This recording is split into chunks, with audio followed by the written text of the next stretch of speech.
They say the adventure of life is to learn. The purpose of life is to grow. The nature of life is to change. The challenge of life is to overcome. The essence of life is to care. The opportunity of life is to serve. The secret of life is to dare. And the spice of life is to flirt. It will lie, this tea. My guest tonight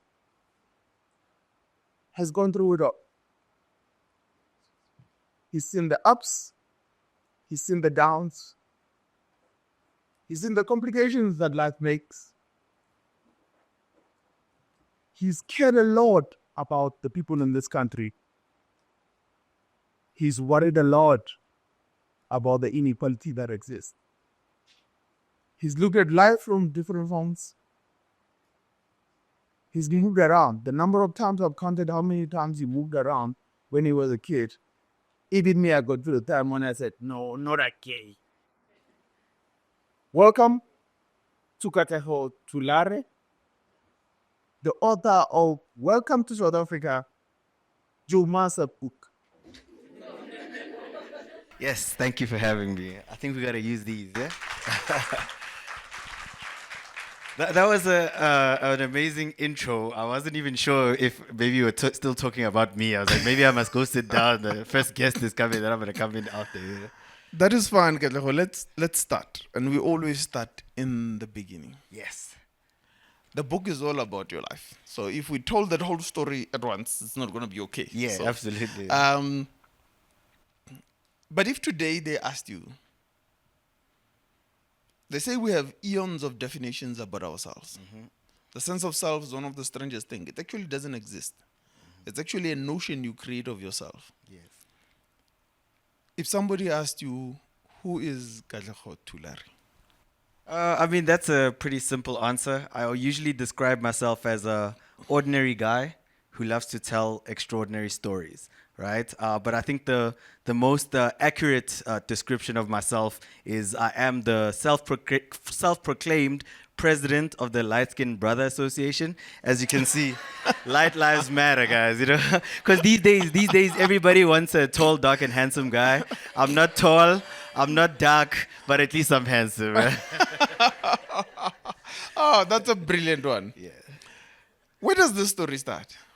I mean, it starts right at the beginning. It starts in a small village called Marapiani on the other side of Hammanskraal. If you know Dinokeng, if you know Bela Bela, somewhere on those sides. That's where I was born. Born to two teenage parents. Mom's was like about 16, 17, and my dad was like 17, 18 when they had me. Yeah, that's the beginning. You know, simple, humble beginnings where, you know, you're staying at Magriza's house, and of course you call your grandma Ma, and then you call your mom by her name, you know, first name, and that becomes the norm in life, you know, and that was kind of like, yeah, the beginning.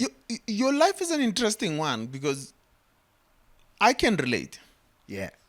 Strangely enough, if this lot still reads, you know, you worry about these new ones. Audiobooks. As these new guys read, they're going to find their own story in the book. Yeah. But yet at the same time, I can find my own story in the book. Yeah, yeah. It's a strange story that straddles generations. Yeah, absolutely. And because of its multifacetedness, what were you trying to convey in the beginning? Beyond telling Katlego's story, what were you like? I cried myself to bed. I laughed myself out of it, and I found an incredible notion of what when you say welcome South Africa to South Africa, you mean exactly that. Yeah, absolutely. So I think the uniqueness in the way I've grown up is that I got a super South African experience, right? Like I mentioned, I was born in the rural. No, uber super. Yeah, Yours is uber super. Super extraordinarily South African, right? So I think I'm the number one South African in the country because, like, I grew up in the rural area, right? So if I have to chase a chicken for dinner, I can do that. And then I also stayed ekas, so, playing one pal, lemajita and all of that. And of course, then you move to the suburbs, you get dogs that are vaccinated. They don't have baby mamas, they don't have debit orders. My dogs have a high self-esteem. They don't eat at family functions, they only eat, so I think in that growing up and having all those different experiences, I was able to learn a lot about different cultural differences, and just trying to find a way to kind of exist in different spaces. Because, like you mentioned, I moved around as a kid a lot because I had really young parents. Then whenever my dad would get a new job, would move to wherever the new job is, and of course, in that sense, you have to learn how to make new friends. You have to learn how to speak to different types of people and just exist in a different space. And, and with my type of personality, I don't want to be a background guy when I arrive in any place. So I had to figure out how to be cool in all those kind of different spaces. So I guess that's what makes the book so relatable. There's a lot of girls in this book. I'm a light-skinned guy, right? So There's a lot of girls. From when you were in Crash, there's a lot of girls in this book. Yeah, I think I've been blessed to be surrounded by a lot of women in my life, right? Okay. Not just girls, but even from I look at from my Griza's house, right? When we stayed there, there's only one uncle. From my mom, all my aunts, it's all females. I think there's about 8 of them, and it's all females and one uncle, So I think I've always gravitated or I guess gotten along with a lot of ladies in that sense, but just from a friend zone vibes. Let's put it properly. Explain why you called it Jou Ma Se Boek.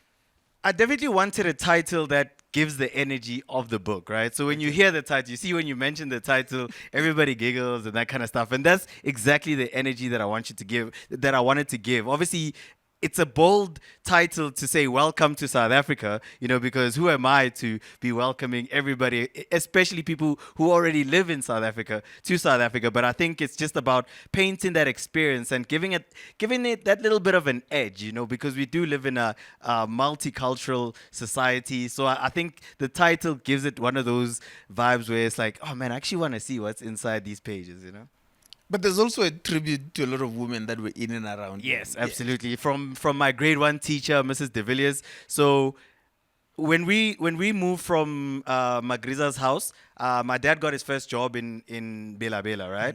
So we moved there. So me, him, and my mom were staying there. Of course, it was a fat and set situation. I won't let you guys judge me. Some of your parents still owe bola from 1993 till today. You are using your mother's studies, so don't judge me, right? So it was a fat and set type of situation, and we're living in back rooms and all of that. So when he gets a little bit of a better job, we moved to a township called Davidton. Right? And when we get there, I guess it was just before the 1994 elections. And of course, after the elections, because now it's a new South Africa, my parents are like, okay, we want to take this guy to a city school. So he's staying in Kokasi, but I'm going to school in the city, right? But when I arrived there, of course, I don't know any English because I'm from Varambate, from Davidson. There's no English being spoken. Yes, we sang nursery rhymes, 2 little bears sitting on the wall, one named Peter, one named Paul. But as a kid, you just memorize those things, but you don't know what it actually means. And then I didn't realize that I didn't know how to speak English until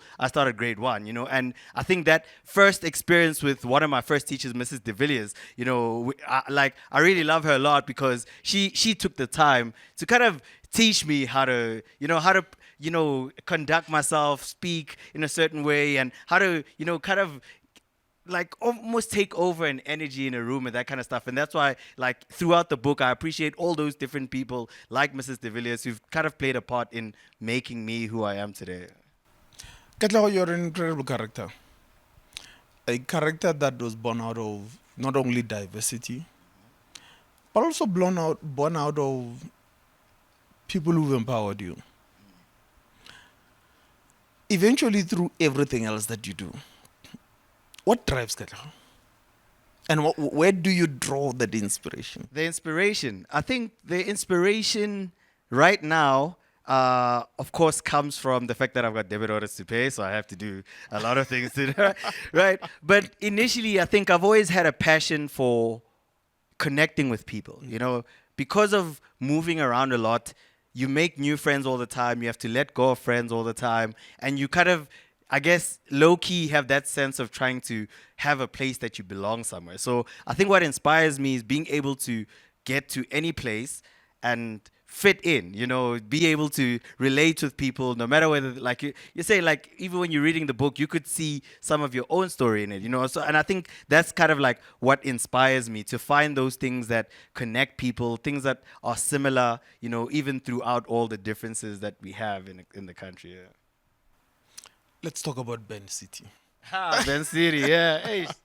Yeah, traumatized. Let's talk about that entrepreneurial spirit. Yes.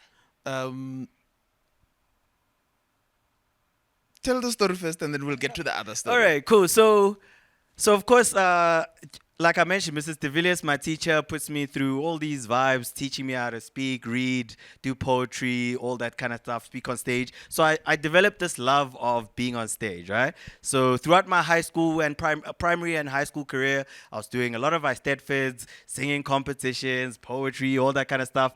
And I think by the time I got to about grade 11, I realized that the school events, they're very restrictive, especially because at that time it was the season of movies like You Got Served, Stomp the Yard. All my friends had a dance crew, a rap crew. At break, everybody's rapping, cyphers and all of that. So I was like, man, I want to host my own talent show, but I need to do it at the school. But I can't make it like the typical school type of event. So I put together a little bit of a proposal. I go to my principal. Hey, ma'am, can I please have this event? This is what it's going to happen. It's a talent show. All my friends, all their friends are going to come. And I had this plan lined up in my head, right? And of course, as an adult, she asked all the tough questions, like who's going to be the security, where are you going to get the sound, and if you're selling tickets, is the money going to be yours, is it the school's, and then if the money is yours, are you paying us for using our space, all that kind of stuff. And of course then I realized that the answer was no in that situation. But being quite a persistent and adamant type of kid, I went around looking for a venue. I went to the local town hall in Benoni. They used to host like all sorts of like weddings there. It was like a wedding venue where your graduations, things like that. It's just a city hall. So I approached the municipality. Can I use the town hall? Yeah, of course. It's open to everybody to use for 2,900 rand, right? And I'm thinking I don't even get that type of money for tuck money. So I obviously put together a couple of my friends. I say, let's all put up a klipa, $100 each. And then if you put up $100, you and your crew can come and perform. And of course, the rest of the crew has to buy tickets. And then everybody who's contributed $100, comes to attend for free and perform, And then we put together, so we meet up at Crystal Park in Benoni. That's where all the ex-girlfriends in Benoni are manufactured. So if you're from Benoni, you have an ex-girlfriend from Crystal Park, right? So we meet up at a park at Crystal Park. Okay, it's a couple of us. We're standing there. They all give me the $100, but it doesn't amount to the 2,900 rand. But it's enough to at least try something. So I find the local tennis court. I booked that. It was like about like $900 or 1,000 something bucks. I booked that. I find a guy who has sound. Here I have an event. No security, no nothing. We just got a friend, his cousin who's going to be at the gate. We got the guy who brought the sound, the mic, and a couple people attending. And did some promotions. And of course, it was quite a success because everybody wanted to be cool. They all pictured this movie scene where maybe there's going to be rain on the ground, Timbaland music is going to be playing. It's like a whole Step Up 3D type of situation, And of course, it was quite a success. And that's where I think the bug kind of bit me, and it was like, oh man, if I can do more of this, I could actually do great things. Yeah. We tell the story in its glossy sense. Yes. Have a bit of water. We're gonna be talking for a very long time. We tell the story in its glossy sense, but there's the story behind you not being let to use the school's Yes. hall. So let's tell that story so that we can tell this story properly. So of course, because we were all inspired by hip hop stuff, right? So what happens just before, like, I thought of this idea of having this event, like another group of friends had like a rap crew and another one as well in the school. And of course, then it was the era of beefs, right? So now we had beef, with the other crew, and somebody made a diss track about somebody else's mother. We're sending them via infrared and Bluetooth at the time, on like our little Sony Ericssons and whatever. And the song goes viral in the school up to a point where one of the teachers get it, and then of course it creates like a little bit of a big fight because we boys, right? Now we have this fight. Everybody's boxing each other except me, of course. I have to stay pretty and everything, so I was like, I'm gonna stand on the side, but of course I'm a part of it, right? So now we get called up to the principal's office, and imagine trying to explain what beef is to your principal. No, this we got beef with them, and they made a diss track about our moms and all of that, and of course that painted a really bit of a negative picture for the principal, and I guess that's what made her say no to that situation. You- You're not defined by your failures. No, absolutely not. But you've gone through a lot. Yeah. I don't know if I should say fortunately or unfortunately, but I think it's like failing is the biggest blessing, right? But you don't see it in that moment, right? Like so, fast forward. After having had a couple of those talent shows, now I've decided I've raised enough money to do one of my biggest festivals, right? So I decided I'm going to host a festival called East Rand Spring Festival, and I was quite creative about it in the sense that I knew that I can't afford to pay for certain type of marketing like radio, all that kind of stuff. But I could be creative in terms of how I can actually get myself on radio and get the event promoted on radio. So I was like, what if we booked all the YFM presenters? Because what happens on YFM is that when their presenters are going to perform somewhere, they announce it the whole week.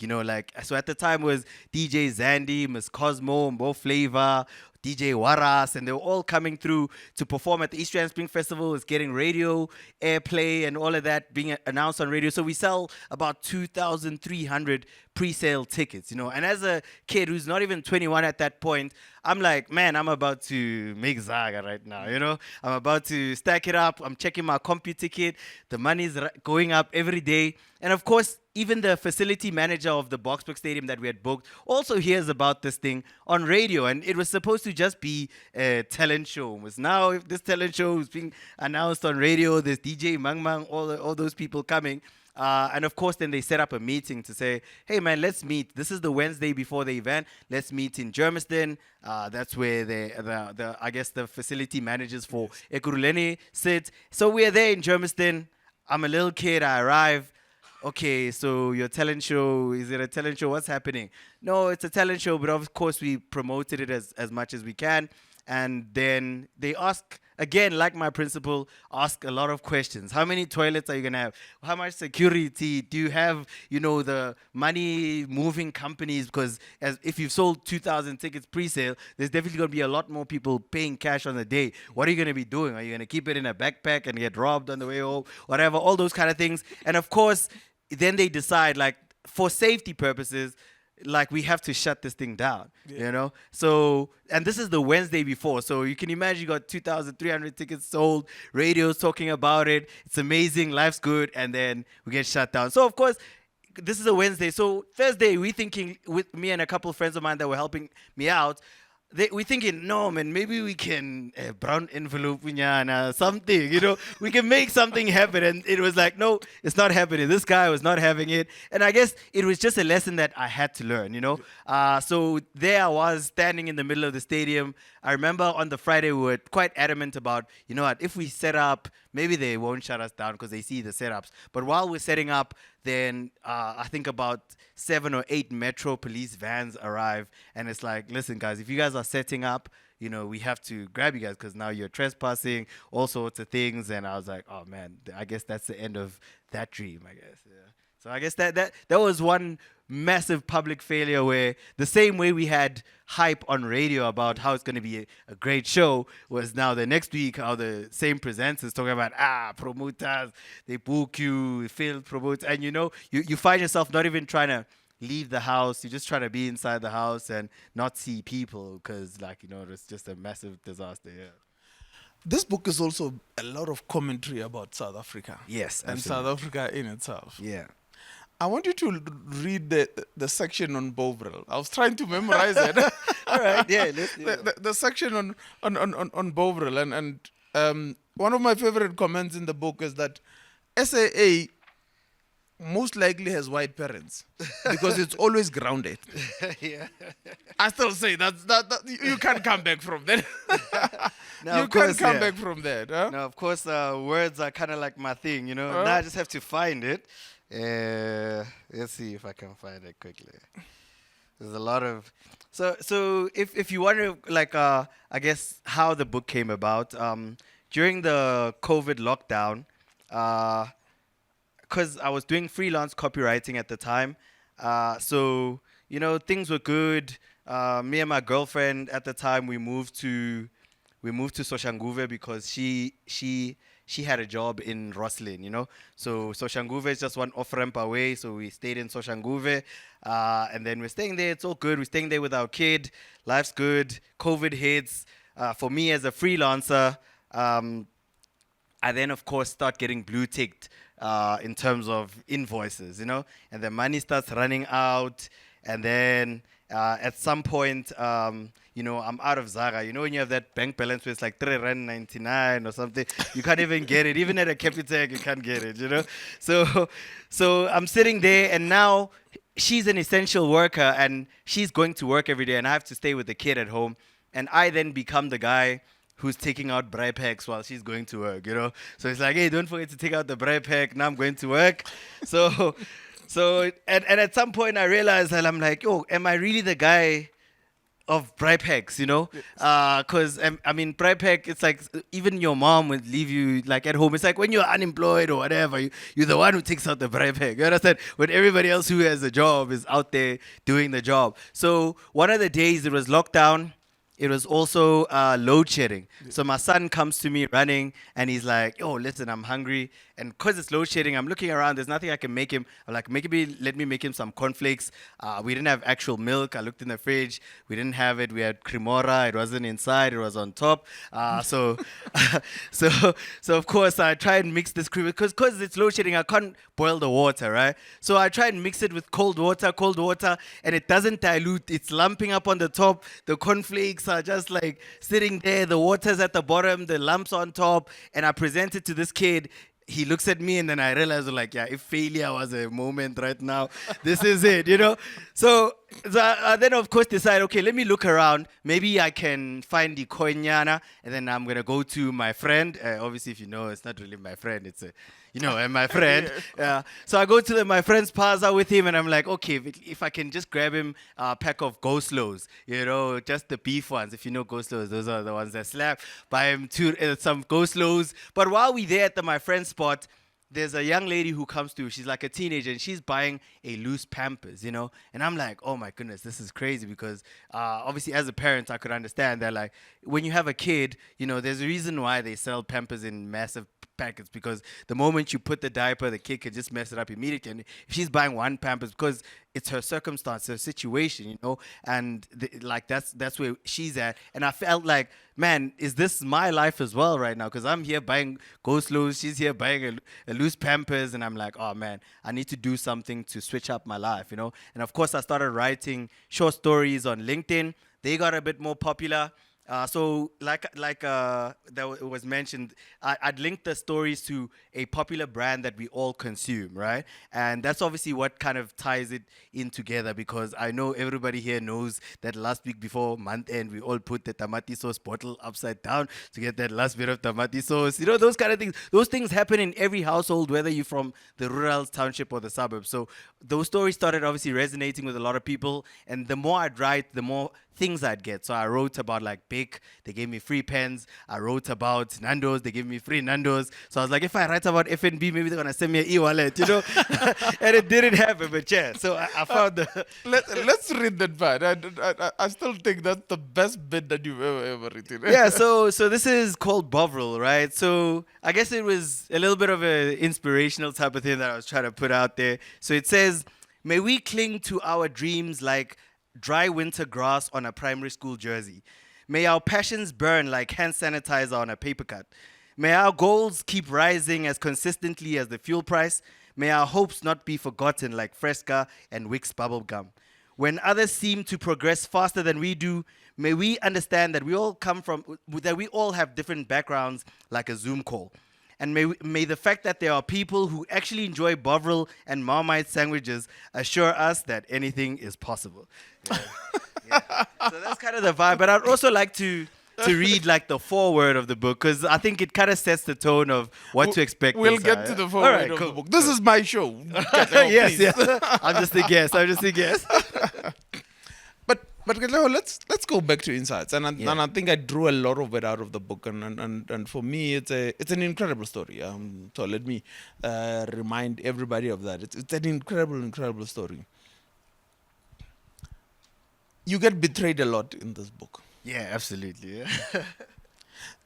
Tell of the time when you actually came up with when you originally came up with the idea of Ben City, and then ultimately you said, no, you're gonna do this, and then some other guy whose parents had money went big, and then you got invited to the gig where he was launching. Right? It's always the rich homie, right? Always the rich friend. So of course, like in between all the different events, like I mentioned, we all put this together. Like I mean, if you can think about it this way, when we all met up putting those $100, it was like it's my event, but it's ours because technically everybody was an investor there, right? Then we have this event. And then one of my friends, like I mean, his parents were like the entrepreneurs in Benoni. They have filling stations, ice companies, all sorts of cleaning services. They got like all big bucks, you know. So this is where we always hanging out. And of course, after the first time we have that one big break from an event, he decides to say, no, listen, you know, my parents, they know how to deal with money. As you can see, your parents, they don't have Zara, so they don't know how to deal with money, right? So me and my parents, because they know how to deal with money, let my parents hold this money, you know, for us and whatever, you know. And of course, being young, all trusting or whatever, cool, parents is holding the money. Now we having our next event. But when we have this next event, you know, I have kind of like less control. And now I've kind of dubbed the name of this movement that we're pushing because at the time there was Cap City was always a nickname for Pretoria, the capital city. So I was like, from Benoni, we'll call it Ben City, and that became the vibe. It became so big that even on radio when they were saying like the weather, sometimes it'd be like, oh, traffic, they'd be like the weather or the traffic in Ben City. And even now it's still like that's the nickname for the city, and it was something that it didn't exist until we started these events, you know. And of course then this guy, you know, we have one or two gigs together. Then at some point, the one day I'm on Facebook and I'm seeing like an invitation for an event, and it's Ben City presents The Rise. And I'm like, first of all, Ben City is my vibe. Secondly, even The Rise, it's The Rise 3 now. The Rise 1, 2 were all done by me. Now 3, I'm getting an invitation to my own event, you know. And it was kind of like a learning curve about ownership as well, because at that point, I mean, there was really nothing I could do other than pull up at the guy's house and, you know, we talk it out. But then either way, he kept the movement going for a while. I actually ended up leaving Benoni for a little bit, went to Pretoria, tried to start a whole thing there. It didn't work out. Then, of course, then I came back to Benoni. I was like, you know what, this is my thing. I'm taking it by force, registered the trademark, all of that. And from that day on, at least I could report all those kind of fake accounts that pop up on Facebook. You submit your trademark documents, they take it down. And, you know, I'm doing things like white people these days, you know. But the insight for me is that throughout all of that, you don't become bitter. No, not at all. You know, because I didn't take it personally. You know, because I think when you're a creative person, you tend not to marry your ideas, right? So you kind of date your ideas, but you don't marry them, right? So that you can always come up with fresh stuff. Because if you hold on to something and you're like, this is my idea, this is whatever, and at some point, you know, it can get boring if you don't try and innovate and switch it up. So I think, I guess I drew that kind of inspiration from there, just to say, you know what, I'm going to just go back and do my thing. And yeah, that's just about it. I'm not going to hold it personally to anybody. You know, I mean, right now, it's not like I'm best friends with the guy, but if I bump into him, it's not like I'm going to be like, hey, there's the guy that stole my event. You know, he's just a dude that I know from high school. You know? But it's an important insight, and especially as people are building careers, Yes. things will go wrong. Yeah, absolutely. Yeah. Things will not work out. People Yeah. are going to take things from you. Yeah, and people always want to take stuff, like, there's different challenges at different levels. When I was in high school, obviously the challenge was I didn't have enough Zaga to make it happen. I still made it happen, and then at some point it's like, oh, here's a friend stealing the idea. And then I got the movement back, and then, over time you just learn how to navigate your way around different failures so that they don't become your end points. They actually become springboards and beginning of the next bit of your journey as well. Another bit that I take as an insight from the book is the power of family. Yeah, yeah, You learned a lot from your parents. yeah, yeah. From their, humble beginnings as teenage parents to then raising you and everything else. But Yeah. what do you apply now in your own life that you have taken from back then? From my parents, right? Yes. I think it's resilience because seeing so both my parents, I think, of course, education is what got them both out of the rural, right? My dad sooner than my mother, because my mom got a teaching degree, I think in like '93 or '94 at Vista in Davidson, and she was unemployed until I was in like grade 11, right? And so the only person that actually worked was my dad, but he never gave himself excuses. In fact, one of one of the quotes that sticks with me from my dad is that, look, you shouldn't wait until you have enough to start something, because otherwise you'll never start anything, right? Because end of the day, even some of the richest guys in the world still don't feel like they have enough. They still want more. Like there's always a next level, and there's always going to be a next excuse. There's always going to be another reason why you didn't do what you're trying to do. So I think from them I just learned about, listen, if you've got $100, start. If you got $100,000, do it anyway. Like, it doesn't matter, because there's going to be different levels of challenges, and if you're always gonna use your challenges as an excuse for not starting or doing something, then you're gonna be one of those people who look back at themselves after like 10, 20 years and think, oh man, I could have, I should have, but you didn't. And then now you start, borrowing 2 rand for loose draw from us, and then we're like, oh my god. Incredibly so, even when you decided to leave university and, Yeah, and now you say, this is not working out for me. yeah. Incredibly so, I must say, incredibly so, for parents who believed in education being the way out of these things, they were very welcoming back at home. Yeah, it was a very tough conversation. One of those vibes where you're about to ask your parents something. So obviously now at this point we've moved out of the hood. We're staying in the suburb a little bit. So the house has a long nyana passage, and the parents' room is at the end of the passage. And I remember walking down the passage and turning back, because there's a bathroom between my room and going down towards my parents' room. And every time I would go there, because I had to have this conversation about, listen, I'm obviously pushing these events, they're growing, I'm making money.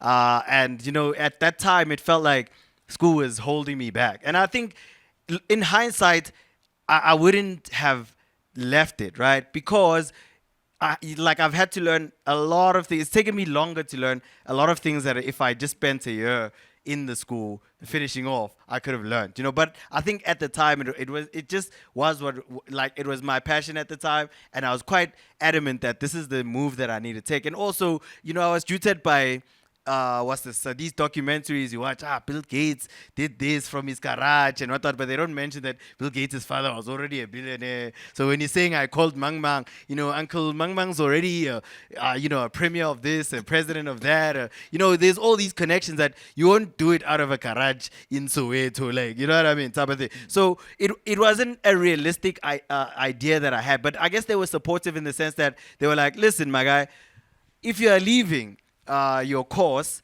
then you must know that you'll still stay at home, but we're not giving you a cent anymore. And at that time, I'd already budgeted, the allowance that they give me, I'm going to use it to do this, do that. And they were like, okay, but we're giving you an allowance because you're going to school. So now if you're not going to school and you're a guy at home, then you don't need an allowance. So you got to figure it out from here, So they were obviously very skeptical. But they were very supportive in the sense that they were like, they don't want to be the people to say, we're gonna stand in front of you, between you and your dream. If it's going to fail, then it's on you. You know, you the one who made the decision, type of thing.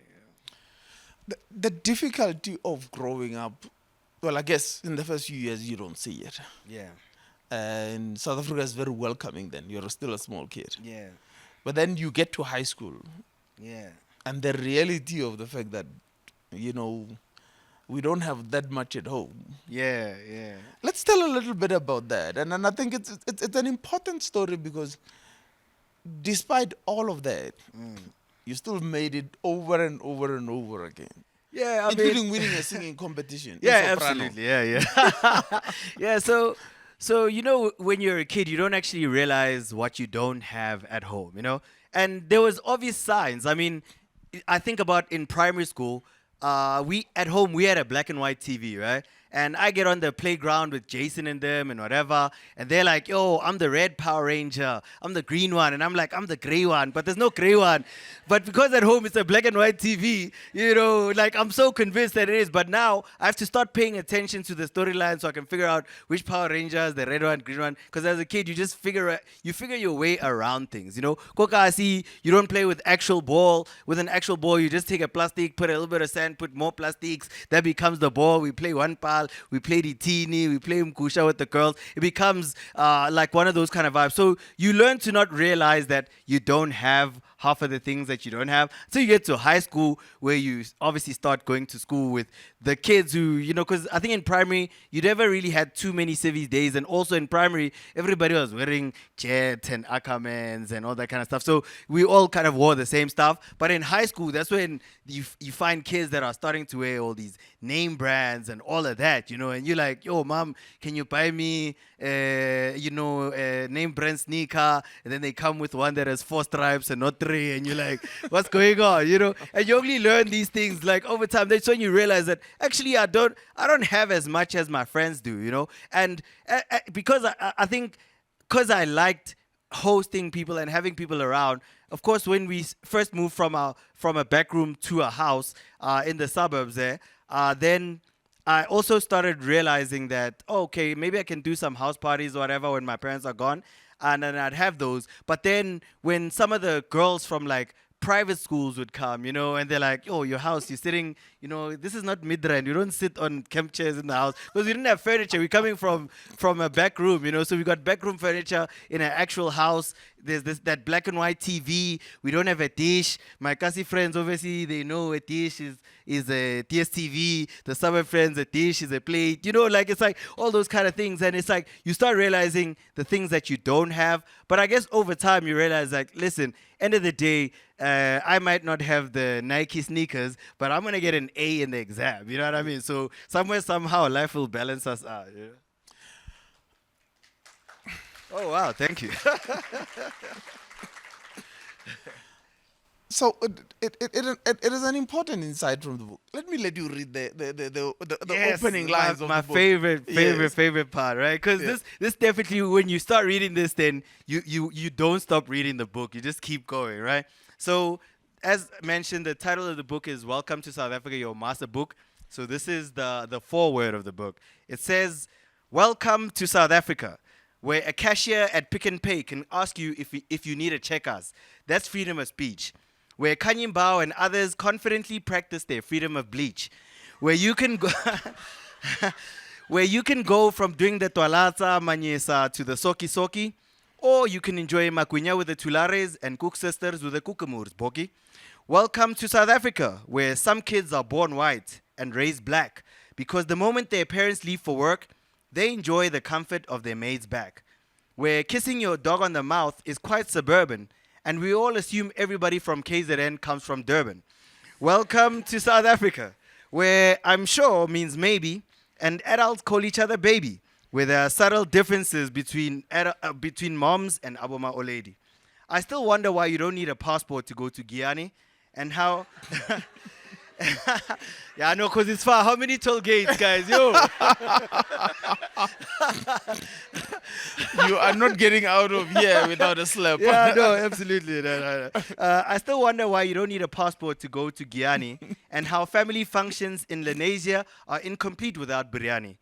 Welcome to South Africa, a place where you'll see things that you've never seen, like a colored couple, Gerald and Nadine, naming their daughter Geraldine.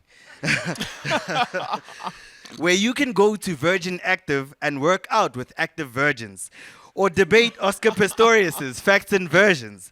I put it to you, in all those, it's strongly advised that you mustn't push, otherwise the popasal dance, Jou Ma Se Boek.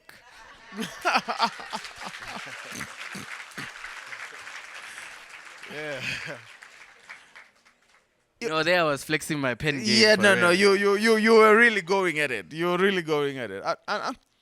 And for me, we toyed around a lot of ideas Yes. for today and all stuff other things, and then eventually they actually left this pack Yes. on top of my table, Oh, yeah. and then I started going through it, and then after a while I said, "Now let's go with this." This is I'm it. giving up any other idea and all of that. Now, for me, with your story being sort of, it straddles the pre 94. It was a few days before pre 94 when you were Yes. born. And then the post 94 Yeah. days. Yeah. And you guys are the ones who can tell the real story of how difficult it was Yeah, yeah. to transition from, that world to this world. And then there's the crew in here that don't know the transition bit in between. Yeah. Tell us a little bit about when you guys moved into a house and you were actually threatened and told that you cannot live here. And that was your father's first house that he actually bought. Yeah, right? yeah. So, and I think that's another lesson that I learned from my parents, right? Is they also only judge individuals and not groups of people, right? Because when we moved from Davidson to another, so we're staying in a garage in Davidson, and then we moved to a back room in Benoni town, right? And I was still in primary school at the time. So when we moved there, when my mom would clean, because we were staying in a little room. If you stayed in a back room, like, you'd know that there's like maybe like a single bed, and then there's like a bucket where you put water. There's a primer stove, which means that you go to school smelling like paraffin every day, and then like that's kind of like life. So if mom has to clean, we have to leave the house, because also black moms, when they clean like, every, like when you're in their way, you could even get a wet vaslap, a slipper, a clap, anything, get out of their way.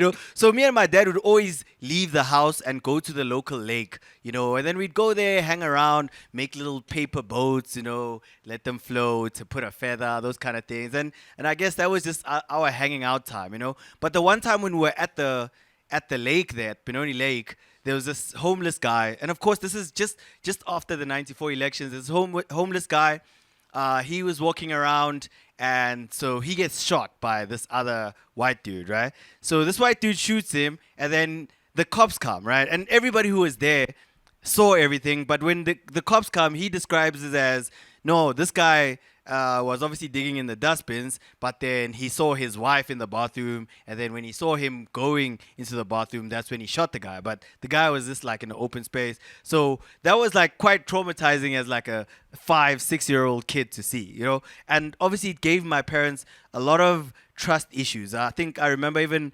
vividly on my first day of school, my mom thought like it was like that, one of those 1976 Sarafina type of situation, like, if you make it back, my son. I'm like, if I make it back, what do you mean? I have to make it back. And that was that. They obviously create a little bit of trust issues, which means playing. My mom would, like, because she was unemployed, she'd sit outside and watch me ride my bike down the road. I was only allowed to ride it just up to the corner. So she was super protective. And then, of course, my dad thought maybe it's better if we, move it. Like, I guess when he raked up a little bit of money, let's maybe move to a house. This is his first house that he's buying. My mom still stays there and everything. And we move in. But the day that we move in, that evening, first of all, the first day that we moved in, that evening, they put firecrackers in the post box, in the mailbox, and they exploded. Go look outside. Obviously, it's freaking out. It sounded like gunshots. Okay, the mailbox has exploded. A couple days after that, when we wake up in the morning, there's a black dog in the thing, like almost like as a message, like, oh, listen, you guys, we don't like, like you guys are actually going to degenerate the neighborhood and stuff like that, But my parents have always always just they never adopted an attitude of trying to paint everybody with the same picture, and that's how we also learned not to also treat people like that, because there's a lot of incidents that happen that could make a person feel like, you know what, actually, I hate these type of people because I'm seeing people die, I'm seeing this is what's happening at home, you're not even feeling safe if you're home alone, those kind of things. But over time, obviously, you get to learn different types of people and different types of environments, and you realize that it's not everybody who acts that way. It's just those few people that you can pick that will obviously do the extremes. Yeah. So, and to me that keeps on coming up time and again, because yeah, some of the incidents occurs when you're very young, but throughout everything that you go through, you never become bitter about anything. Yeah, no, absolutely. No. I mean, you can't live in resentment, because like I believe in positivity. End of the day, I'm always smiling. I remember even in in high school, whatever. I joined this group of guys. These guys were like these cool guys. These are the guys who, they go to school with umbrellas, give with cheese boy, light skin gang, And these guys were trying to teach me how to be a real light skin guy. So those light skin guys were even chewing gum. And I'm not that type of guy. I'm a hyper guy. I'm a positive guy. I'm an energetic guy. I can't be too cool. And they always say, my guy, you always smiling too much. Chill. Girls don't like a guy who's always smiling, Jew. You gotta look dangerous a little bit, those kind of things. But because I love positivity, that's just how I've been from since I was a kid. So I think that's also just contributed to being positive about everything, regardless of like all the challenges. Because when you see me, you think I don't have any problems. I'm married to a colored lady. I got a lot of problems. You know what I'm saying? So I got a lot of problems. I actually need to take a video here just to prove, like, hey, I'm actually here. Just so that my visa is still, Doesn't legit. get revoked. I know we don't have the whole night. The last time we carried on with this, it went on into the night, very late into the night. I got probably a few questions, and I'm going to open it up to the room cool, for them awesome. to ask you a few questions. You make a lot of, what do they call it, a lot of assertions, and there's the one where you telling about the corruption Olympics Oh of yes. South Africa, and Yeah. and it's an interesting bit, but in your view, how does the youth contribute to the change we all want to see? I mean, end of the day, like the way I look at it, because I've tried things where you try and change a lot of people's minds, right? And you'll always meet a lot of resistance. But if you try and change the minds of the people like that are right next to you, a couple of your friends, a couple of cousins, a couple of that, I think that's how we can make a difference. Because in bite-sized pieces, we can make a little bit more of an impact than trying to change and transform the country in like a day. I mean, there's so many things and programs that happen, and then it's like for 3 months, and then it fizzles away and all of that. Whereas if we were consistent in terms of like just trying to be pushing positivity around us, because there's a lot of things that as young people we see and overlook. We see friends do things, we see, cousins do things, and we just overlook it because like, no, that's that cousin. We all know he's the cousin with the 6 baby mamas. That's how he is. That's who he is and all of that. But then, like, there's ways to guide each other and actually make a positive contribution just on a smaller scale. Because I think in bite-sized pieces we can actually make a little bit of a difference in a way that could inspire the next person, the next person, the next person, and all of a sudden we'll find ourselves, I guess, in a little bit of a better place. Yeah. The other question I had for you, and as I was going through the book, is that resilience is not easy to build. Yeah. And in particular, in a space where, the book is a cry, smile, and dance. A lot of dancing, though, but it's a cry, smile, and a dance.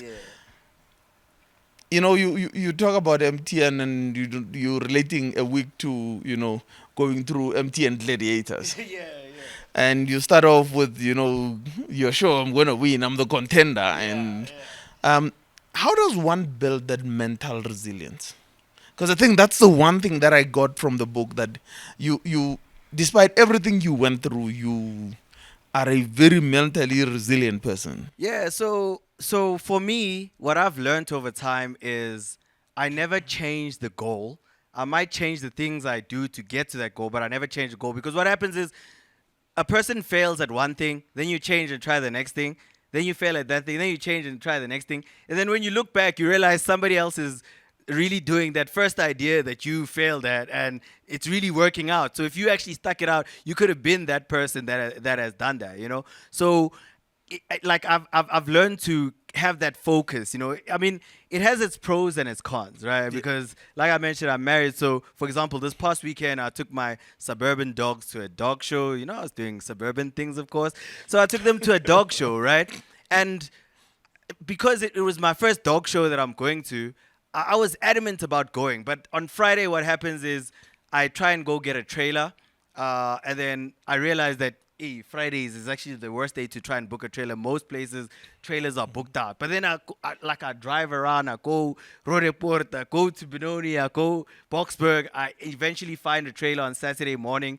We arrived at the show late, right? Probably halfway through the show. Luckily, just in time for our category for me and my dogs, you know? So it just became one of those moments like, oh man, grand entrance there, me and my yellow Beamer with the trailer there with giant dogs inside. We arrive, it's all good. And, you know, now my wife's getting irritated because it's like, she was hoping that the trailer situation was going to be a reason for me to be like, I clearly it wasn't meant to work out, you know. But it's in even in the smallest things. Like if you determined to make it happen, you know. And my dogs really did well. I mean, they were getting appraised. One got 85%, 82%. So now I can make my money back through their puppies, right? So, but like now, if imagine if I didn't do it, because even with the small everyday life stuff where you tell yourself, you know what, I want to wake up early tomorrow, and then the alarm rings and then you snooze it, you know. And then but when you're doing something for someone else and they say, listen, I'm going to pick you up at 6 o'clock, you're probably up at 4 o'clock, you know, getting ready and even waiting for them to come and pick you up. So sometimes we're a little bit more loyal to other people than we are to ourselves. But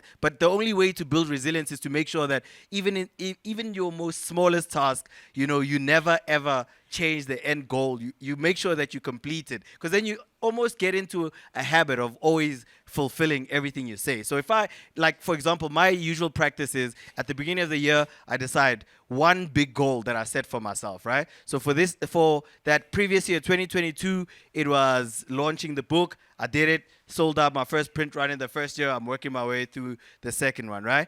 And then this year I was like, okay, for 2024, I want to host my first live show, right? And I did that. But off of that, I got TEDx talks, I got all sorts of other cool things that has happened. So it's like, if you get yourself in that habit of always just saying what you do and doing what you say, you know, you'll realize that over time, it might be slow progress, but you might look back after 5 years and realize that you've done more in those 5 years than a lot of people, because everything that you said you'd do, you did it, you know? You are about impact, and as I, what do they call it, as we get through a lot of things, you're Yeah. about impact. Yeah. You're living in Pretoria, you're living in a flat, Yeah. and you've got this thing of waking up in the morning Yeah. and looking out through the window, and Yeah. you're seeing the difficulty of, you know, that area in and around Bosman Station. Now, a young person who is feeling like that, how would you advise them? Yeah, Like you're looking at South Africa in itself, and it almost still feels like things are not No going hope, anyway. right? Yeah, I mean, it's easy to get caught in that. I think at that time when that was happening, it wasn't so long after the failure of that big event, you know? Yeah. So I was going through a lot mentally. And of course, sometimes we don't take certain things serious and you just move on with life and move on to the next goal, the next thing. And, you know, I would spend my mornings looking out and I would see Budi Mamzo. Obviously, I can see some of them are like the domestic workers, security, you know, cashiers, that kind of vibe. In the morning, there's like a flood of them coming from Bosman station, from the taxi and train station, coming through. And then in the afternoon, they're walking back. And that becomes a cycle. And it just feels like, man, like, is there even like a light at the end of the tunnel? Because it just looks like, you know, it's a disaster for everybody. Because you can see like people are emotionally and physically tired, and the moment you focus also on that energy, you get sucked into that as well, right? You also start feeling drained and uninspired, and you don't want to do anything, and it just feels like the world is not working out, but I think you always have to remind yourself of who you are and what you are, right? First of all, I mean, if you look at the youth pre liberation type of thing of South Africa, they had to throw rocks, do all sorts of stuff, right?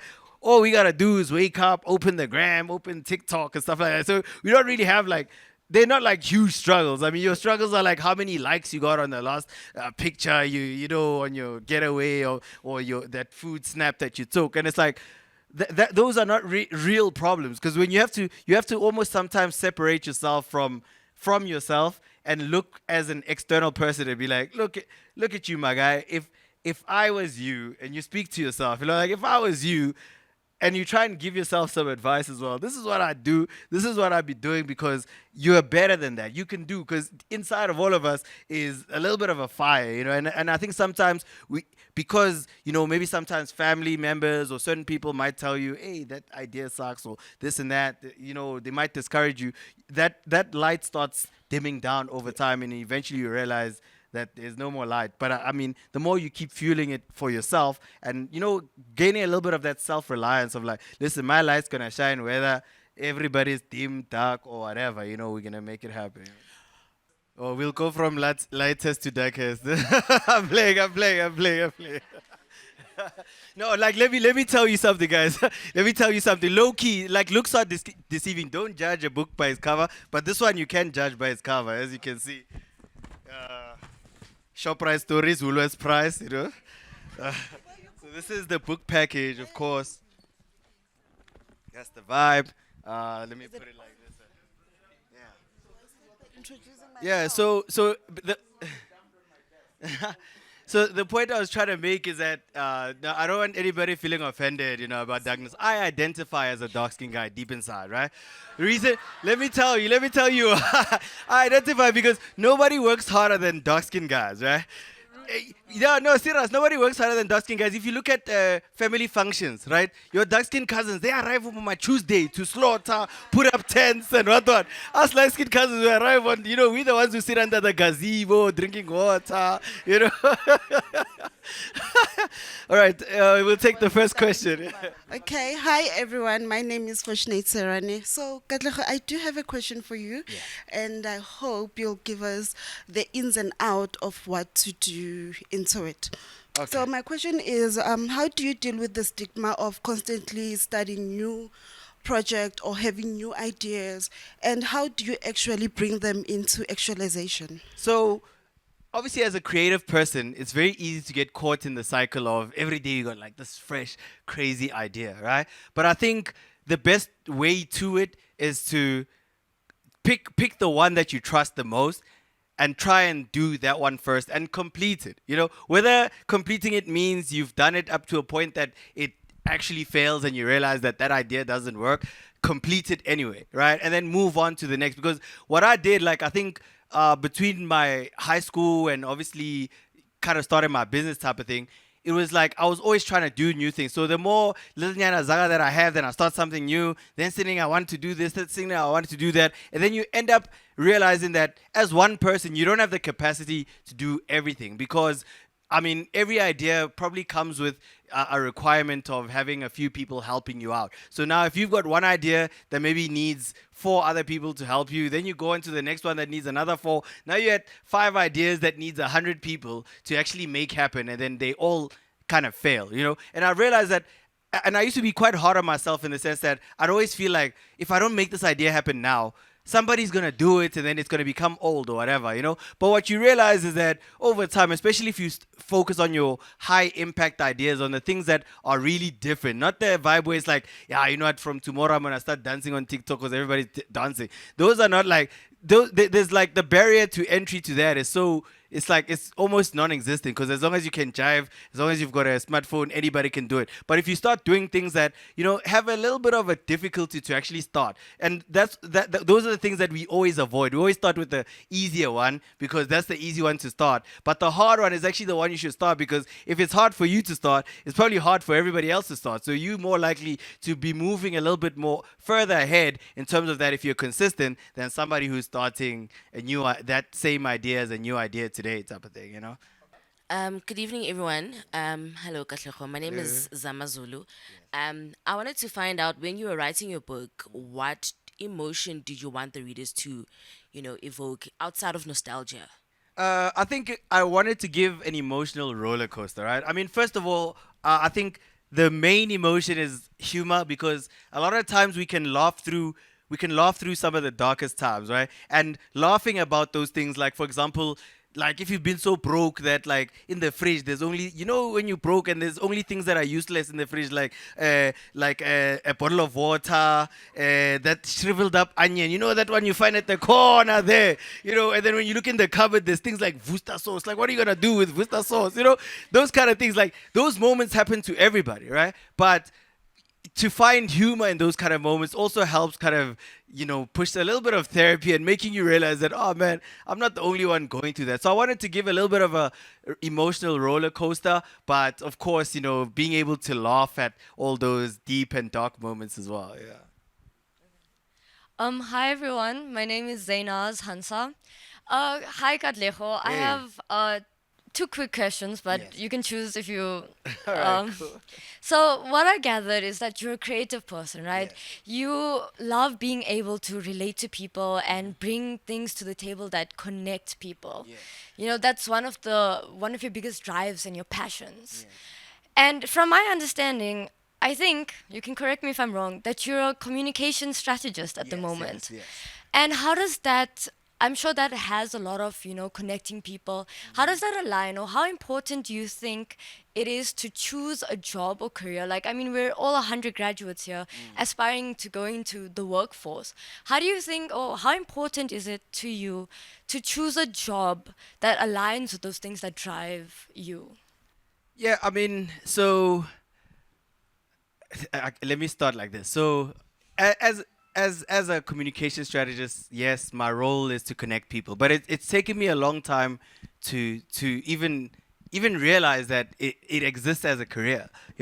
I think my starting point was from, like, I guess, just to give it a little bit of backstory. So remember I mentioned I did events, right? And then why I actually left doing events is that I realized that I enjoy promoting the events, not the actual day of the event, And that's when I realized that, oh, marketing is kind of my thing. And then I transitioned into marketing after that major festival failed, I started doing marketing for other events, right? And then from those events, I started doing marketing for coffee shops, restaurants, clubs. Then I started working with brands. Then I realized that copywriting is actually a job. So, because at some point I used to also do Photoshop, making websites, all that kind of stuff. And then I realized, okay, maybe I actually enjoy writing more than designing and that kind of stuff. So I started almost narrowing it down as I went, and up to this point, kind of finding my little niche. So I think the greatest advice I could give is to be very open-minded, because a lot of the time the thing that you start with, because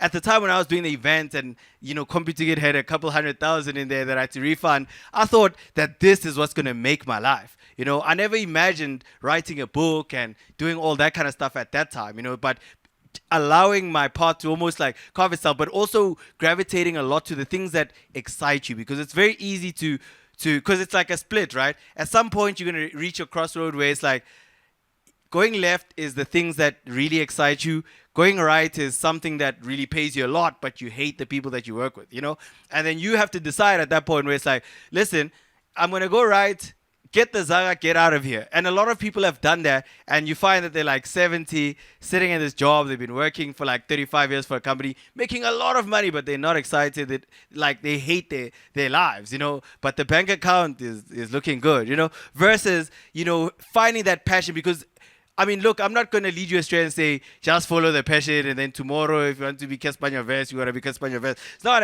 it's not going to happen for everybody, right? But as long as you always trying to gravitate towards the things that mean a lot to you, your career path will kind of carve itself, because then you'll start, even the people around you will start exposing you to things, because you'll enter a room. Like, for example, for me, I'm always like loud in a place, right? And I'm always like that kind of vibe. So it's very easy to go to a place and then all of a sudden it's like, hey man, can you come and MC for us tomorrow? Hey, can you come and maybe present this thing for us? Whatever. And then you start by presenting, they're singing you, leading, facilitating all sorts of things. And you know, those kind of things organically start happening. But because you're just moving from a passion and the people can also see it in your eyes, is to say, man, this person is really giving it their all, you know. So I mean, I know it's quite it's a difficult thing, because you decide to study something, and you know, I mean, I know when I decided to do my course, and the reason why I left is because I chose it because it sounded good. Like, I did a BCom informatics. It sounded good on the brochure, and I was like, oh man, I'm a genius. I do BCom informatics, you know. But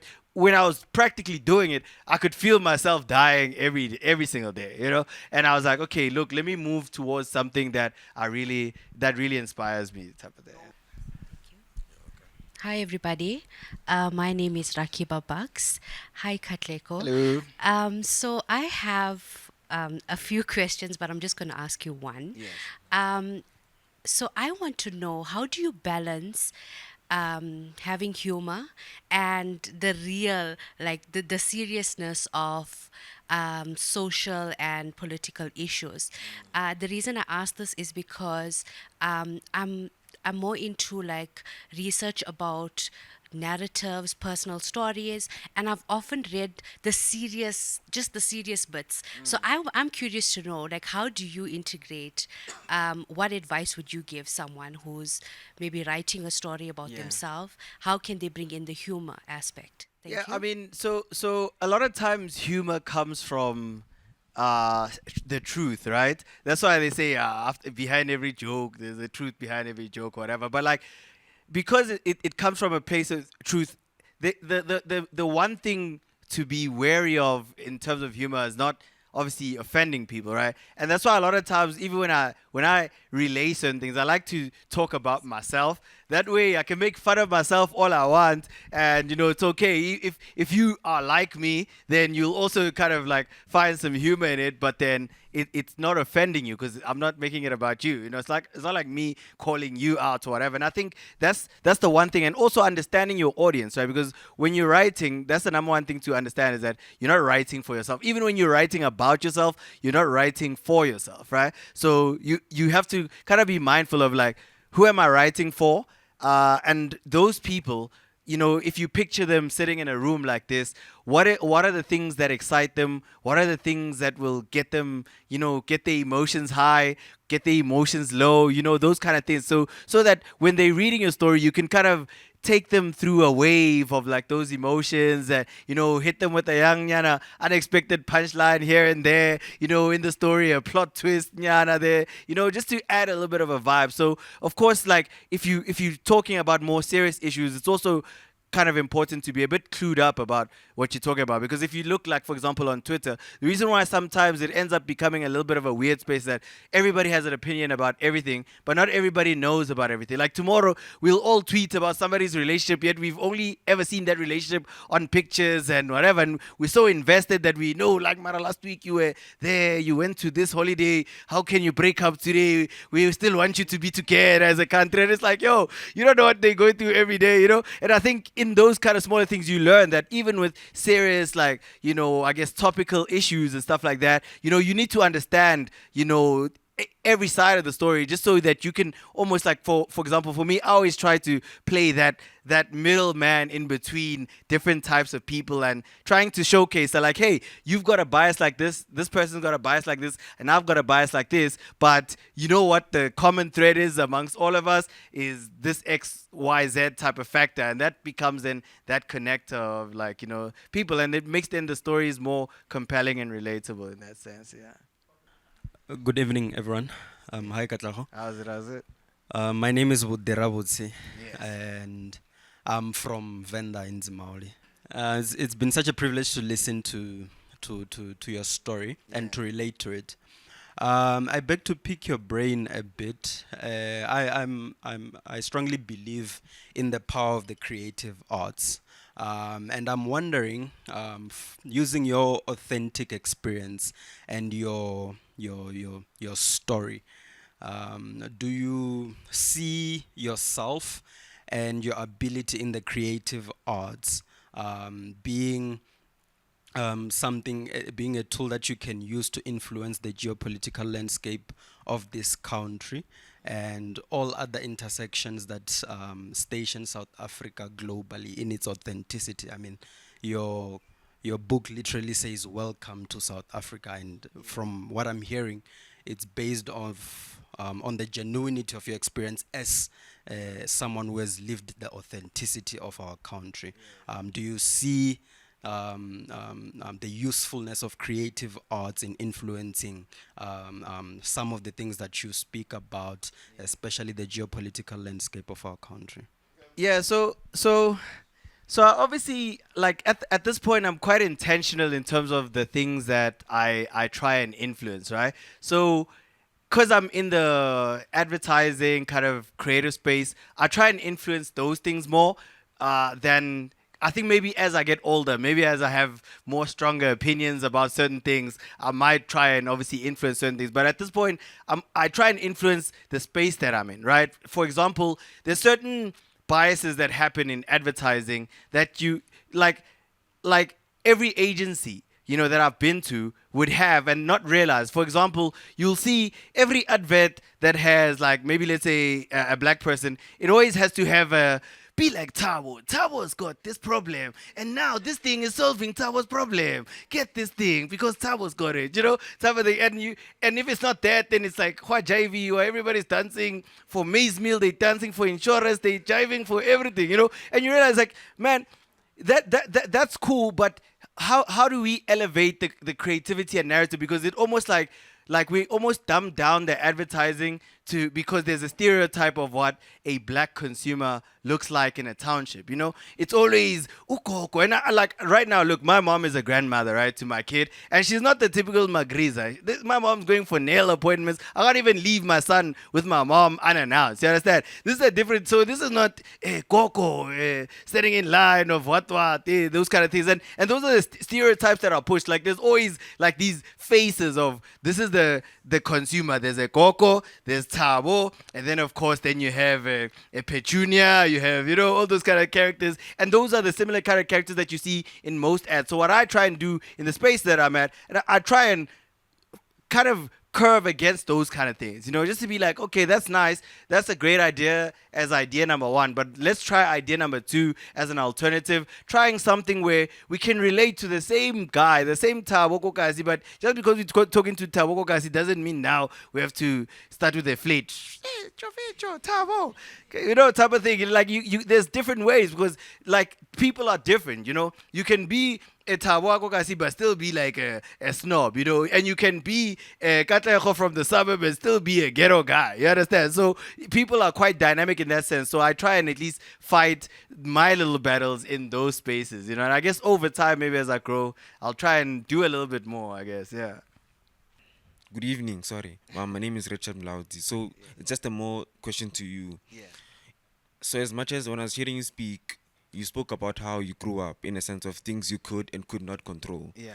So as life, it all happens to all of us. We all go through life in a different manner. So a question to you is, looking at where you come from, how far you've come, the journey you took, if you had to redo it again, is there anything you change and why not? First of all, I wouldn't drop out of uni because I dropped out. Like, I mean, it's one of those things that when I look back now, I dropped out in my halfway through my second year, so I was only like a year and a half to go. But I think the reason why is because like some things took 5 years to learn. Whereas I could have learned them a little bit quicker. But most things I would keep the same because a lot of the experiences kind of molded where I'm at today. Those failures, the people that I met, the kind of environments that I would be around. All of those contributed to the person that I am today. And of course, I still continue to explore different environments. And now I'm able to bring a little bit of that rural, a little bit of that Kasi into a boardroom, into spaces where typically that's not where people like speak in that way. In giving examples, in the space that I'm in advertising, so a lot of times they give insights like, okay, 9 out of 10 people do this, they do that. But the type of insights that I like to use are a little bit different because I'm able to draw from the different experiences that I've had over time. So I wouldn't change too much. That's the one thing. Like if you say I have a regret type of thing, it's like if I just finished it, because sometimes it becomes a factor. A lot of times now, obviously, I've built enough of a portfolio and a track record to be able to prove myself, to say, look at all the cool things that I've done with all sorts of different brands and all that kind of stuff. But there are those people who will still be like, Mara, but the degree, you don't even have a TV license, or something, just to show it. It's like, yeah, listen, like all I got is my matric paperwork now and half of the transcript of like the uni stuff that I did, So sometimes it does become a factor. So that's why I'd say that would be the one thing I would kind of maybe switch up. Yeah. Good evening. My name is Kanyisile. Thank you so much, Mr. Kgobe and Katlego, for a wonderful book talk. I just wanted to ask you, what does the future of Jou Ma Se Book look like? I can imagine you. I mean, you said you wrote the book based off your life experiences, but you're still alive. You're still gaining more experiences. So, what does the future look like for that? And secondly, I wanted to ask you, which high primary school did you go to? I'm also from Are Pretoria, you from? Oh, born and bred there. in Pretoria And side, huh? Yeah. So and I- okay, go ahead. no, you can Oh, answer. Yeah, so I was born those sides, but I grew up like, cause remember I mentioned that we moved from Bela Bela after moving the Faten set with the dad.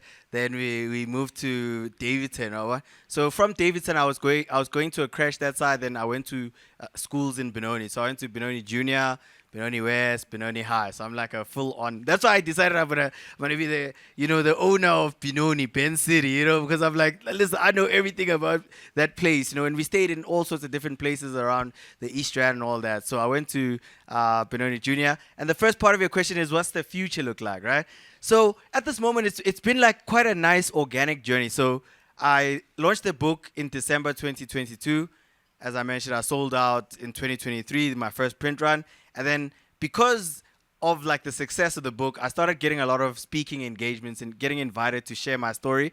And then from that, I realized that, hey, man, people enjoy hearing the story. So now I've obviously this year started doing the live shows. And at the live show, I had a light skin moment. So I was like, oh man, as the light skin president, I'm going to have an official light skin moment where I had a band, right? So the band played like an R&B song, and I sang a song called Lace Front, just talking about, as real guys, sometimes we have to pretend we don't see the lace front even though it's there, and all of that. And I realized that people quite enjoyed the musical kind of element, because it was like a song that I got the crowd to sing and all that. So I'm thinking next year I want to do a little bit of an experience where it's almost like a play of some of the stories in the book, but including that musical element to it, because I also like have quite an avid passion for music, so like I'll obviously add that. And then as time goes, I mean, probably writing more books and doing a little bit more, but at the near future, that's kind of like what it's looking like. Yeah.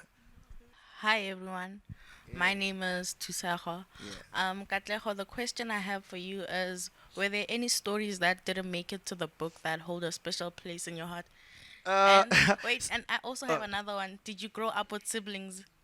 Okay, cool. So let me start with the siblings, all right? So for me, there's a huge age gap between me and my siblings. So I'm more of like a grand brother to my siblings, right? So because we stayed in back rooms, I mentioned there was a single bed. I used to sleep in between. So obviously I was a bit of a problem for my parents to make other babies, So I didn't have siblings for the longest time. I think the age gap between me and my brother is about 14 years. Think about it this way. The age gap between me and my mom is like 16 years, right? The age gap between me and my brother is like 14 years. So I'm almost the same age gap between me and my brother as me and my mother, you know? So I'm actually more friends with my mom than I am with my brother, type of thing, you know? And then my sister, I've got a younger sister who's like just 3 years younger than my brother as well. So the age gap is really massive. They at Wits at the moment, finishing off their degrees. They didn't want to be like me, you know, dropping out and all that. And then, so are there any stories that didn't make it? There's plenty of stories because remember initially I was writing short stories, right, in this book, and then because I bought a book about short stories, I realized that the experience of just reading short stories alone wasn't so great. So I try to obviously write a nice continuous story that incorporates those short stories in between because it's all based on true stuff, you know. So there's of course a bunch of stories that I'd write, and you know they don't necessarily hold a dear place in my heart, but they're just like those moments where you're like, "Ish, must I post this one? Hey, this one's gonna get me cancelled. This one, you know, those kind of things." And I park them and whatever. But then now and then when I run out of ideas, and I go through my notes or because I usually write on Grammarly, you know, just to make sure I don't miss any. I don't want that. I know Bonang dropped a book and there was. Yeah, so I don't want any of those problems, you know. so then I usually do that. So there's like a bunch of stories because I try to write every day, you know. Every day I try to write something, whether it's a sentence, a paragraph, a full chapter of something. I try and write every day just to keep, you know, the pen game strong. You know? Good evening, everyone. How's it? My name is Wiseman. So I have like 2 questions for you, right? Yeah. So firstly, thank you for coming. Oh, And I see your story the same as my story, and we can relate. And I would love to buy your book and read as well. So my first question is, you told me that you were like your both parents were still young, like 17, 16. So, like, did that affect you when you were growing up? And if yes, what were the strategies or what were the method that, how did you overcome that, right, growing up? And then what are you going to make sure that your child will not also like fall in the same way that you grew up, right? And my other one is, I also want to write a book, right? I'm in the process. The title of my book is Yeah, come on now. so the title of my book is My Life, My Motivation. But I have stopped on chapter 9 on paper. So I feel like I need, I don't know, strong motivations. The reason why I'm saying this is that I haven't seen my mom for over 17 years, and I don't live with my dad. And sometimes I ask, okay, will my book motivate someone else? Right? Will it, like, so maybe that's why I haven't yet finished it. The thing is, I want to finish. I want it to be public. I want people to read my story. So I want you now to, like, I don't know, just reboost me somehow. You know, Yeah. I also want to write Yeah. like you understand? Yeah. Because someone like me, sometimes you have to send money home. Yeah. Like, like for parents to like survive, because life there is tough. Because I come from DRC Congo. You understand? So, like, I want to, like in my book, I'm also telling my story, how I grew up, like the challenges I faced, what I went through to be where I am. So, like, I just need that you know, push, yeah? the boost. Yeah. Yeah. All right, cool. So I'll start with your second question around being stuck, right? So I guess now it might be a thing like you're saying, you're thinking about, will somebody else be inspired by my story? And the fascinating thing that I learned as well the thing that motivated me to keep writing my story is that I realized that as people, a lot of times we think we exist in a vacuum, and you think your story is just your story, right? Like you're saying, I just shared my story and you could relate. And there's a possibility of you sharing your story and a lot of other people relating, because I mean, in Africa, it's like the typical story of people having to move all sorts of places, sending money home. You come as far as from the DRC, but there's somebody who comes from close by who's still sending money. Somebody who's sending money to KZN. Somebody is sending money across the border to Guyana. Like so these things. Like there's a lot of people that can relate to that.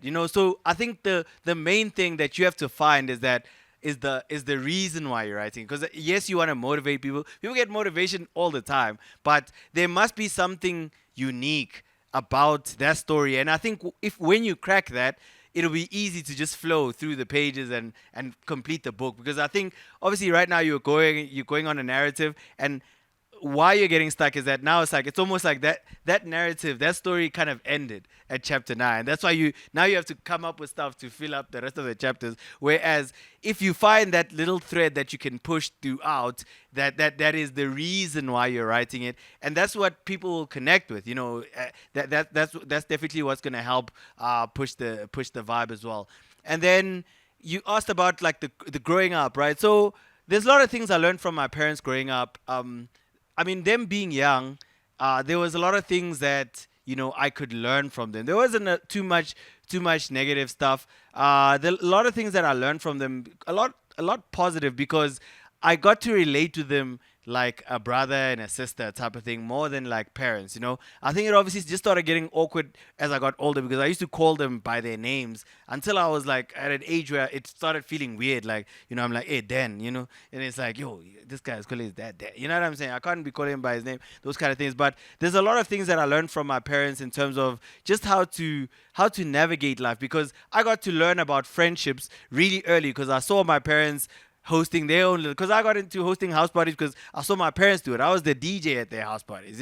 I would play the music. Their friends would come with CDs, and then they do that. And then there's some friends who come, they want to drink alcohol, but they never bring alcohol. And those things at a young age, like, you must avoid those friends. They want to eat, but they don't want to pay the bill. When we all go out, and when it's time to pay the bills, hey, my wallet, all those kind of things. And it's like you learn those kind of things, and I think there's a lot of mistakes and lessons that I've probably avoided just because I could relate so closely to my parents. And now the difference is between me and my son. When I had him, I was like 26, right? So that was in 2016, right? So I was 26. So I was obviously a lot older. Like, I was at an age that was decent to have a kid. But what I've learned is, because my parents were friendly to me, but they weren't my friends. My mom obviously was very fast with the club, So I knew, okay, this lady is not my friend, but she's really cool with me. And that's what I apply now with my kid. I'm like, oh, I'm this guy's best friend, but he knows, if you lose your school shoes, you're going to go barefoot tomorrow. Just because I can go buy another pair tomorrow doesn't mean I'm going to. You must walk at least barefoot 3 days. Your friends must look at you, while you're eating your Oreos and Tanons. They must be asking you, what's happening with no shoes? And then it's like lessons. I mean, sometimes it does feel like I'm being a bit tough, but I have to, because, then my kid grows up not appreciating the small things, because, my pops can just buy another one tomorrow, type of thing. Yeah. Hi, Katlego. Hey. My name is Thandazo Sithole, and I'm also from Davidson. Yeah, Tibuta. So, I have a quick question. Yeah. I'd like to know, I know you said your book is based on true stuff. Mm-hmm. So, I'd like to know if, when you were writing the book, did you ever experience any writer's block? And if you did, how did you have a specific way of dealing with it?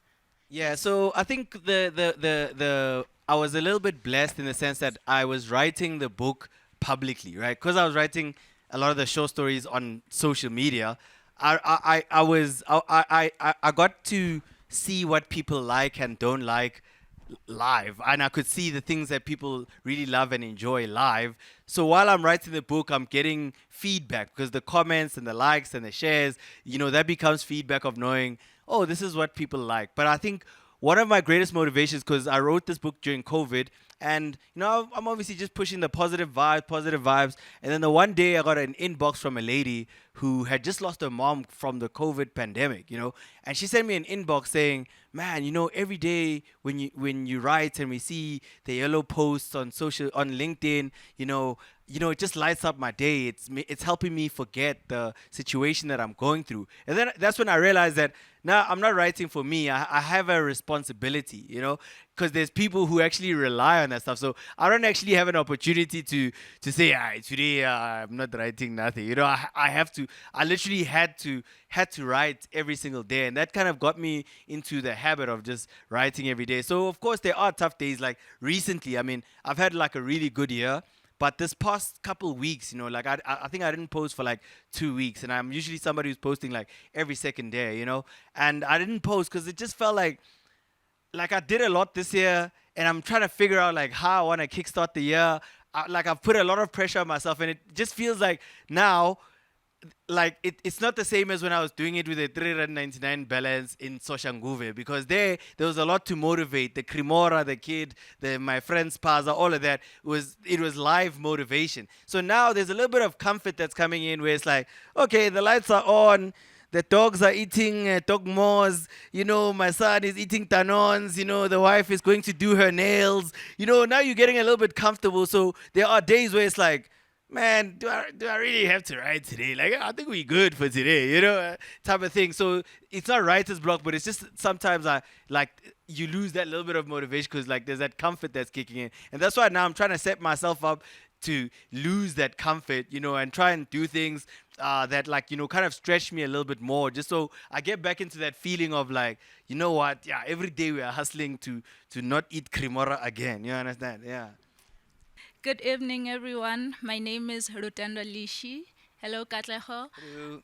So listening to your story, I was taken back to 2021 in Tembisa, where I came across a grade 10 child. So this boy told me how he was experiencing challenges at home, and it was affecting his academics. So to deal with his emotions, he would write down. So he would write everything in a book. At the end of each year, he would then ban that book because he didn't want like his parents to know, because they were against him writing anything. So I wanted to know from you that in as much as we're relating to your story, how can you then extend this relatability to now a form of support, like identifying more Katlegos out there and actually giving them the support that they need? Because at times we relate to things, but circumstances still hold us back. Yeah, hey, that's an amazing question, yeah, because the country, everybody comes from different backgrounds. I've been fortunate enough to have lived the different experiences. Of mom's cooking on the prima stove every day, and I only had like one bowl of cornflakes, and that was the only one that we had, and then there was three plates because it's me, my mom, my dad. There was three spoons, everything was in threes. We could never buy extras and that kind of stuff. And you realize that, over time, those kind of things weigh on you, and you almost kind of like get discouraged in terms those kind of things. But I think for me, the question you pose puts a really cool responsibility on myself to really think about how do I guess extend the privilege that I have now to help other young writers, because it's quite painful to hear about that kid who now has to burn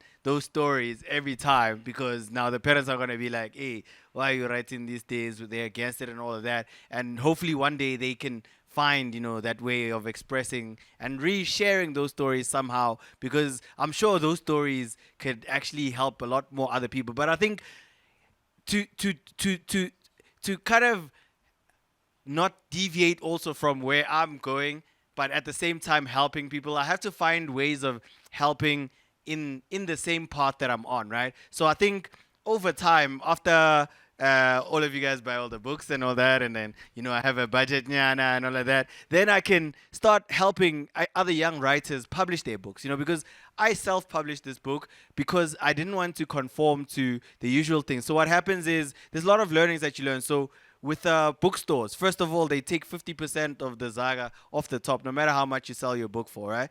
And then your publishers dictate what the title is, they dictate the cover, they do all of that. So a lot of stories end up becoming watered down. Some of the greatest books that we see today have been watered down a little bit because publishers know that they selling units. They just like, we know that the audience in South Africa, they like to read this type of book.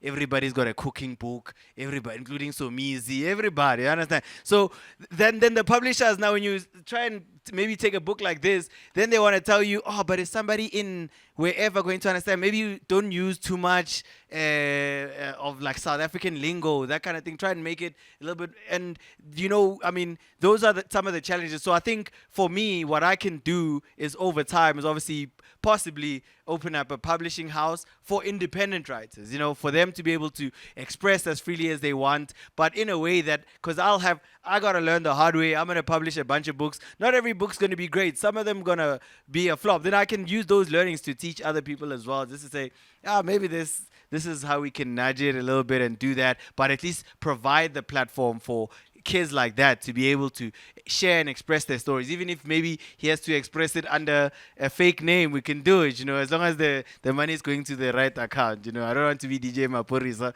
of books and stuff like that. Katlego, the grade 10 learner, what did you say to them? And what did you say to the young Katlego today? Yeah, so crazy enough, so after I joined that light skin crew and I realized that I'm not going to be the guy chewing gum, bringing umbrellas to school and being the smooth kid, because in that time I was going through a lot, changing. Obviously, you're going through like emotional, physical changes. Everybody's growing, you're not growing, those kind of things. And it's like, I started like in around grade 9, grade 10, I actually started having a little bit of a low self-esteem about myself. So I had this birthmark on my face that I had all my life, right? And I removed it because everybody around me always spoke about it. And that was something that made me unique. It made me different, because you'd see me once and I've never bumped into anybody with the same birthmark ever in my life again, right? And I went to get it removed. I actually convinced my parents I need to go to the doctor. The doctor said, yeah, actually, when you have pigments like that, it could get cancerous. So I found a reason to change myself for other people in order to fit in with the people that were around me, And I think the greatest lesson for me, and it's something that I'll never do again, is change myself for other people. I will always be me. Like, no matter where we at, we can be in the most serious place, I'm going to be myself. We're going to be in the most happy place, I'm going to be myself. And I think that's the biggest lesson. And that's the one thing I would tell the younger me, is to be like, my guy, you are actually special. Believe it. You can do it. Anything you put your mind to, you can do it. You don't have to switch anything up. And that's why even with my son, I try and let him be as open and as free and as confident as he can. Of course, with some boundaries. He has to understand that there's adults, there's young people, there's a way to talk to parents, there's a way to talk to your friends. But I think that's the biggest lesson. It's like, everybody is unique. I mean, it sounds pretty cliche, but like, for me to go to the extent of going on for a surgery to remove a birthmark that I would later then, now I posted, as part of my stories, like, hey, back in the day, this kid, was such an amazing kid, and kind of talking to the past me through the current me, and just to say, my guy, you were on a great path. You actually have something special to contribute, and the things that make you different are actually the things that make you unique, And a lot of times, because we live in a society where, especially with social media, we have to try and fit in and try and do what everybody else is doing. We want to do trends. Trends are the in thing and all of that kind of stuff. Then we end up losing ourselves. And sometimes I was at least fortunate enough to find myself again. But there's people who then lose themselves and never find themselves again, And I think that's the most important thing. Just to say, be yourself, and, don't let anybody ever, ever, ever change you. Yeah. From me, setlogolo sa Matebele le Mapulana le Tebele le Kwankwa. Motho wa rotlhoga go mo a ja motho. Motho wa phoko ya nawa. Do people still know how to ululate these days? Yeah, that's what I'm talking about. All that is left with me is for me to thank you, Katlego, and also remind the audience, loneliness is not the absence of company. It is the absence of self. Please find yourself. Thank you, sir. Amandla.